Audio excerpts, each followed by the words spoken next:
Hi, this is Ed, and welcome to The Outer Dark. Yesterday, as many of you guys know who have subscribed to this channel, I found what can only be described as reptilian symbolism right at the heart of the Vatican, in the Pope's audience hall. So, I thought I needed to dig a little deeper as to what this actually means and how to decipher the actual symbolism. So, stay tuned as The Outer Dark brings you 5 symbolisms of the reptilian Vatican Hall. Number 5. First, some context. Yesterday I found a giant serpentine monument in the Pope's audience hall, namely in Pope IV's audience hall, or so it's named. The audience hall itself is made of reinforced concrete by an architect that was known for building bunker-like public structures, indeed monuments out of concrete. It was built in 1977, so it's really old. In fact, it's been around there for a long time. But my first lead that something was strange was this window,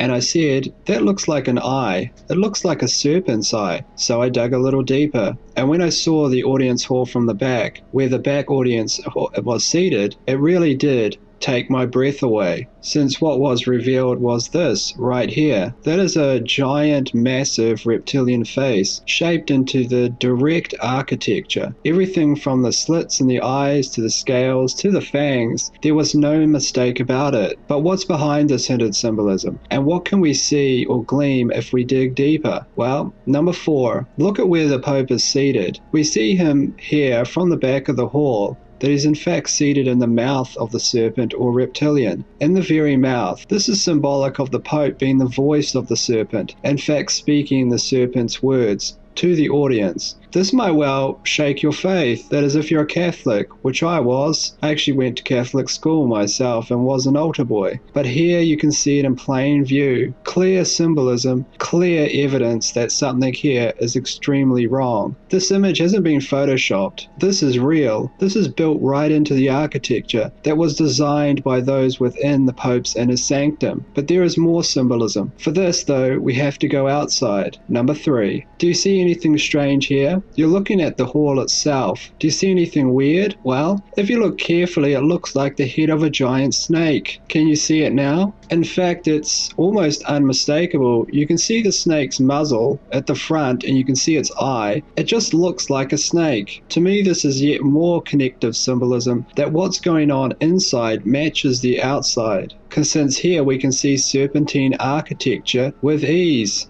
Number 2, let's head back inside and look at what the Pope himself sees. If the Pope is seated where he is, what does he see? Well, he sees a giant serpent with eyes once again. The audience is symbolic of almost the serpent's meal, and the Pope is not preaching to the audience under this symbolism, but the giant god-like reptilian creature himself. Why? Because this is what the Pope sees. Can you imagine that when they were designing this, that they designed this all by mistake? That this is some kind of high anomaly? No, because they spent literally years on the designs. They definitely would have known what the Pope would have seen from where he was actually speaking. Also, what the audience was seeing. So this is very strange and it raises some serious questions. What is going on in the hall? Number 1. But the biggest clue, the biggest symbolism that tells us something is really wrong here is in fact what is missing from the hall, not what is inside it. Do you know what that is? Here is a clue.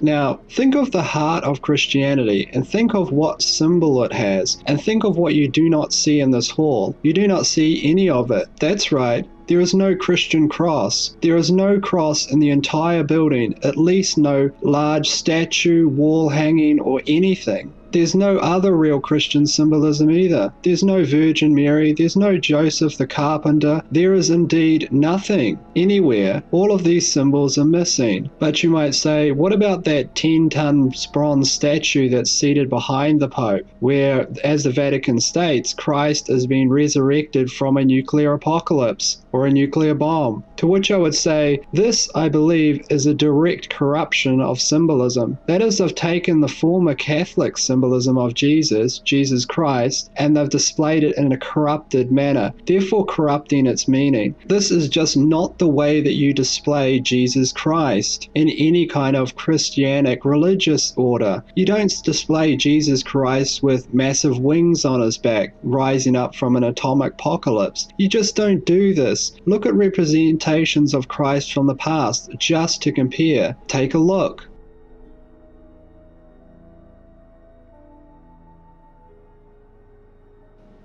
Now you can see that there's just a huge vast difference here. Something is profoundly wrong. I mean, this statue, which weighs 10 tons, just looks like some massive thing, like a boss from some video game or something from some horror movie. You just don't display Christ like this. And also note on this, Christ appears to have massive wings on his back. Half of his face also looks like it's missing, like he's been heavily damaged by the blast. Is this really how you display Jesus Christ? Ask yourself that. You don't even have to be religious. Just look at history and compare. So what is happening? Well, I don't know, but I'm going to continue to dig. You can be sure of that. But I think that this is significant and something really big has been revealed here. Something we've found at the end of this trail of breadcrumbs, which started at a small pizza shop a month ago and led us all the way to the Vatican. Anyway, go out there and decide for yourselves. I don't want to tell anyone what to believe. At the end of the day, you have to judge for yourself. It's really the only way to always stay objective and find the answers. In the meantime, please give the video a like if you did like it. That would help me out a great deal. And let me know and others what you think in the comments section. Share any leads you have. I think